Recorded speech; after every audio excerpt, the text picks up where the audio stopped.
নাসিম বাবু বাড়ি আছেন নাকি? নাসিম বাবু বাড়ি আছেন? কে? আপনার জন্য একটা চিঠি আছে, চিঠিটা নিয়ে যান।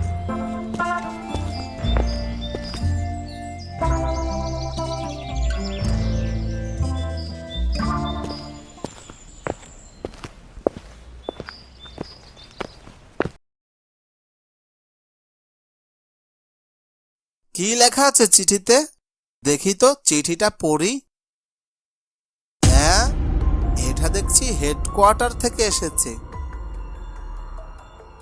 ইন্সপেক্টর সোহেলের অপঘাতে মৃত্যু হয়েছে, তাই আপনাকে সুন্দরবনের দক্ষিণাংশের নীলকলম থানায় ট্রান্সফার করা হলো এবং আগামীকাল সকাল 10টার মধ্যে থানায় জয়েন করবেন। শেষ পর্যন্ত ওই ভয়ানক জঙ্গলে আমাকে ট্রান্সফার করা হলো। Oh my god! আমাকে মৃত্যুর মুখোমুখি করে দিল। এবার কি আমায় বাঘের হাতেই জান দিতে হবে? যাই হোক, হেডকোয়ার্টারের আদেশ অমান্য তো আর করা যায় না। যাই, রেডি হয়ে নি।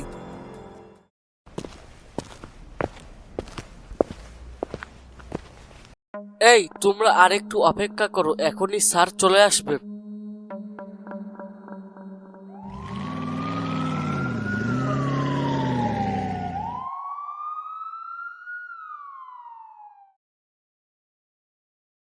কি হলো? এখানে এত ভিড় কেন? আমরা নালিশ জানাতে এসেছি। দুদিন আগে আমার গরুটা চুরি হয়ে যায়, কিন্তু আজ সকালে নদীর ধারে কিছু হাড্ডি মাংস পেয়েছি। বাবু, আমার গরুটাও কিসে যেন খেয়ে ফেলছে। আপনাদের কথা শুনে মনে হচ্ছে এটা বাঘের কাজ। না না বাবু, বাঘে খাইলে তো আগে মাথাটাকে খায়, কিন্তু গরুর মাথাটা আছে, কিন্তু অন্য সব খাইয়ে ফেলছে। হ্যাঁ হ্যাঁ, ও ঠিক বলেছে। ভোরে দেখি আমার উঠানে বড় বড় লোম পড়েছিল। ওটা বিশাল বড় কিছু একটা হবে। আপনি আমাদের ভরসা, এর একটা সমাধান করে দিন। আচ্ছা ঠিক আছে, আপনারা যার যার বাড়ি যান। আমি আজকেই আপনাদের এই থানায় জয়েন করেছি। আমি সব কিছু তদন্ত শুরু করব। আর আপনি আমার সঙ্গে আসুন। স্যার, এটা আপনার চেয়ার, আর থানার পিছনে আপনার থাকার জন্য কোয়ার্টার। কিন্তু স্যার, আপনি একা একা সেখানে থাকতে পারবেন তো? কেন, কি হয়েছে? চোর ডাকাতের ভয় নাকি বাঘের ভয়? না মানে ওই কি ইয়ে করছো? না মানে সোহেল বাবু ওই ঘরে থাকতো তাই। ও, এ সমস্ত ফাও কথা বাদ দাও। স্যার, সোহেল বাবু বলেছিল এই বনে নাকি বাঘের চেয়েও ভয়ানক কিছু আছে। এর কয়েকদিন পরেই তার মাথা ছাড়া শরীর ছিন্ন ভিন্ন অবস্থায় পাওয়া যায় এবং পাশে কিছু বড় বড় পশম পাওয়া গেছে। আচ্ছা, সোহেল বাবুর মৃত্যুর ব্যাপারে আর কি কি তথ্য পাওয়া গেছে আমাকে সব কিছু জানাবে। আর আমি যখনই তদন্তের কাজে বের হব তখনই আমার সাথে তুমিও যাবে। আচ্ছা স্যার, এখন চলুন, অনেক বেলা হয়েছে। আপনার কোয়ার্টার দেখাই দিয়ে আসি। আজ একটু বিশ্রাম নেন, কাল আবার তদন্তের কাজে বের হবেন।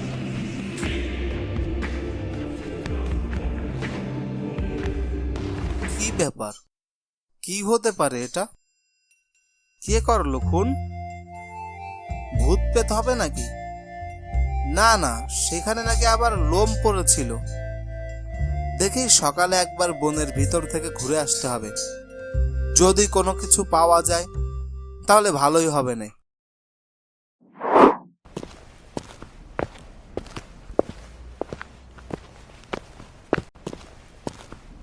কি দেখা যায় ওখানে? এই গহীন বনের মধ্যে মেয়েটা একা একা কি করছে? এই মেয়ে, এই তুমি এখানে কি করছো? কেন, দেখতে পাচ্ছ না আমি রোদ পোহাচ্ছি? না মানে তুমি কোথায় থাকো? কেন, এখানেই থাকি। তোমার পরিবারে কে কে আছে? আমি এখানে একাই থাকি। তাহলে তুমি খাও কি? কাঁচা মাংস খাই। কি বলো এগুলা? তুমি এখন যাও, আমার রাতে অনেক কাজ আছে। রাতে আমি চার বানিয়ে শিকার করি। কি বলে এসব? আচ্ছা, আমি আজ যাই।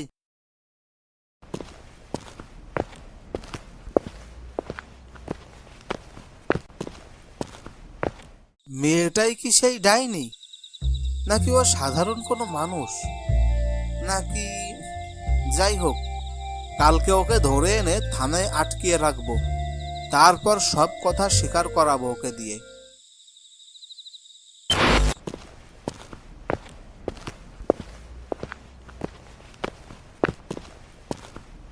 ওই তো মেয়েটা, ওই তো মেয়েটা। এই মেয়ে, তুমি এখানে কি করছো? রোজ রোজ এই একই প্রশ্ন। এই মেয়ে, তুমি আমার সাথে আমার বাসায় চলো। কেন? আমাকে তোমার বাড়ি নিয়ে গেলে খুব বড় ভুল করবে। তুমি না যেতে চাইলে আমি তোমাকে জোর করে নিয়ে যাব। কি? এত বড় সাহস? আমি তোমাকেই মেরে ফেলতে পারি, আর তুমি কি না? ওরে বাবা!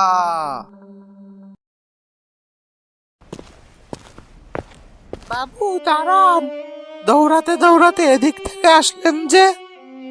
এই বনে যে যায় সে তো আর জীবন নিয়ে ফেরে না। আমাকে আপনি চিনবেন না, আমি পাশের গ্রামে থাকি। আর ওর সাথে মেলামেশা বন্ধ করে দেন, ও কাউকে বাঁচতে দেবে না, ও কাউকে ছাড়বে না।